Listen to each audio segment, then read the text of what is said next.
One thing I like about this podcast is the interviews I'm able to do. I've been talking with people from all over the world, and it's always so exciting. And I guess that's the advantage of the internet. The fact that you, with a click of a button, can just open a window to a complete different reality. I spoke with people in Australia, in the US, all over Europe, Hong Kong, Asia, and even in the Arabic world.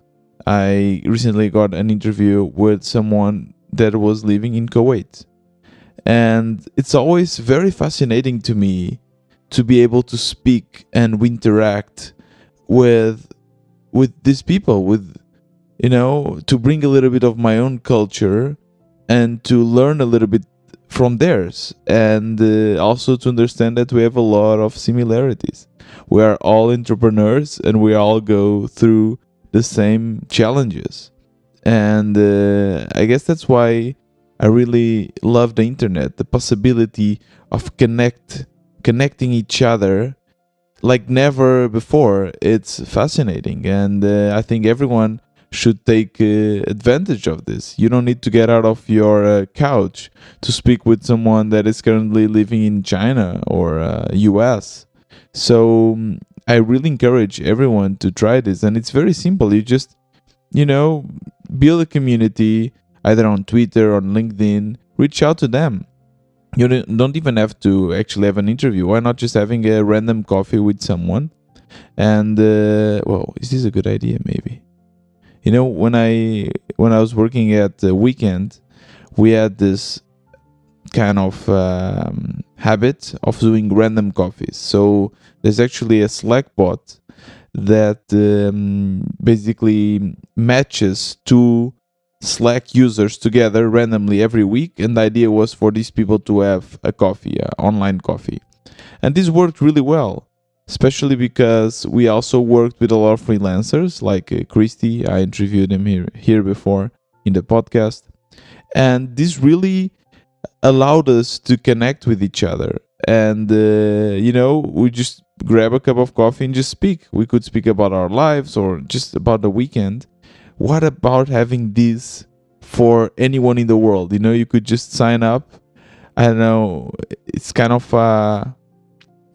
it's I was thinking if it was a kind of a secret date or a blind date situation, but I don't think so. You can just be matched with anyone, with a boy, with a girl, with a dog. No.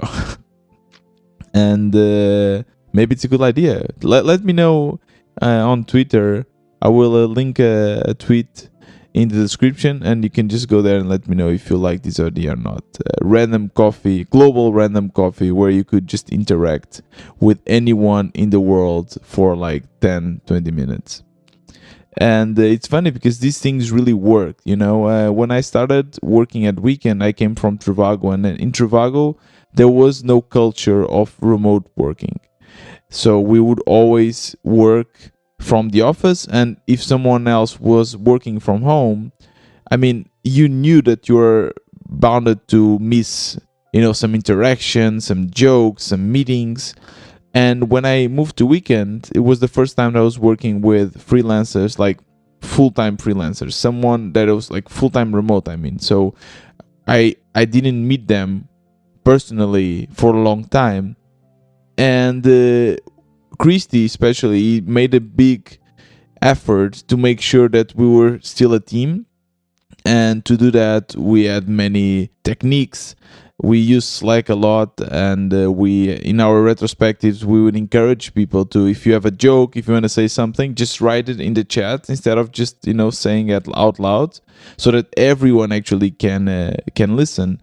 And we would have, like I said, the random coffees. We would have team events where we just grab some beers and play some games online. So there was a lot of effort coming from Christy, coming from the people working remote, but it definitely worked. And quite recently, I had the last party of Weekend, and some of the freelancers came, and Nancy, she's also a freelancer. I don't know, when I met her for the first time in person, I was thinking, but it's weird. I think I already met you in person before. I like my mind. I couldn't wrap my mind around to the fact that I haven't met her before in person, because we did such a great job, with making sure that everyone was integrated, even the remote people, and that's amazing. So yeah, I think nowadays, okay, it's always a bit different. I know what you're saying. Meeting personally and meeting remote is different, but you can still have a lot of the interaction, and you can still get to know a lot of people and really build relationships online. So I think, yeah, I really encourage everyone to get out of their comfort zone and try to, yeah, just reach out to people and ask for a coffee or something.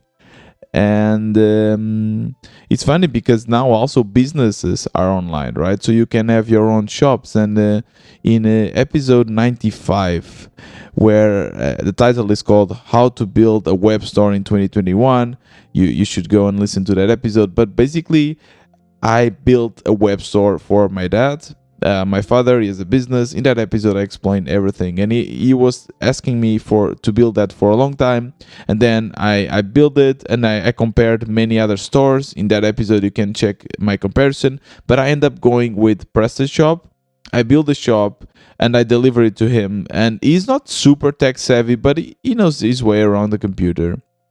And yeah, I haven't given any update regarding that store for a while, because the big issue was actually for my dad to have the time to input all the stock, all the inventory. So until now, we are still waiting for him to actually input every inventory he has, and the prices. But there's already a lot of products, and some of the clients before, when they wanted to buy something from my dad, they would ask him, and he would just go to his WhatsApp and forward 95 pictures of his products. And now we already started actually forwarding people to his store. And I don't know, I find it quite amazing. It's kind of a window to your store. I know that it's not physical, but people nowadays, they shop online, and it's like you can access the store of someone that is, again, seated in another corner of the world. And that's that's not what's happening with my dad. Actually, people that are accessing the store are from Portugal too. But I just wanted to give you a quick update to the fact that he's already selling stuff with the store. People really enjoy it. They enjoy how the store is set up. They can understand it. It's very intuitive. So it's just another, I'm validating this choice that I made with going with PrestaShop is working really well. And my dad already delivered a couple of orders, and he's able to manage the backend very easily. So I'm really, really happy with it. And I will do another episode just about how the store is going and how to interact with the backend, the good things, the bad things. But hopefully, once my dad officially opens the store, because he's still inputting some inventory, but it's already working. And yeah, I think the store is looking quite nice. But again, I will give a better update in the next episodes. And this was another Wannabe Entrepreneur. See you tomorrow.